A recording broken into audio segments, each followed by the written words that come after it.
Hi, we are Bucket, and Taya. and we love to share our experiences living in Sydney. In this 3-part video series, we'll be talking about transportation, accommodation, and food in Sydney.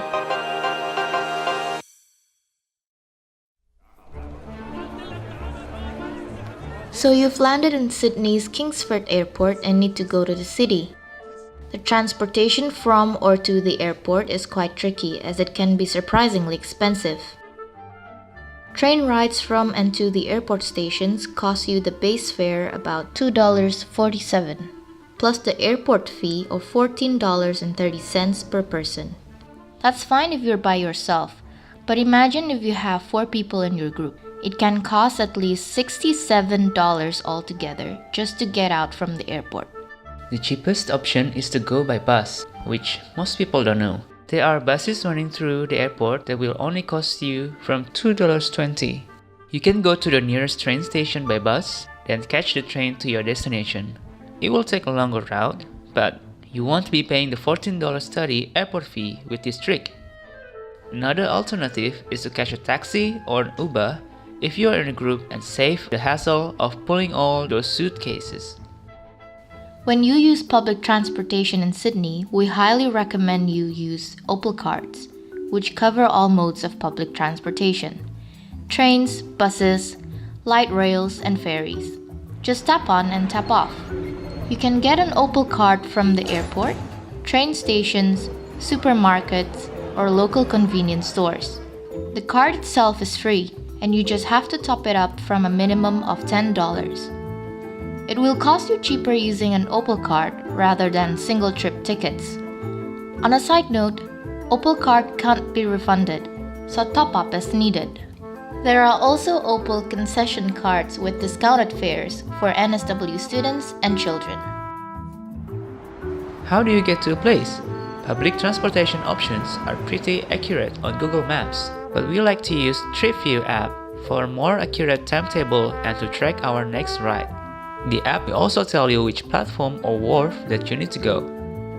The light version is free to download. When you're on the platform or wharf, always double check the display screens to make sure you catch the right ride. Topping up your Opal credit is also easy.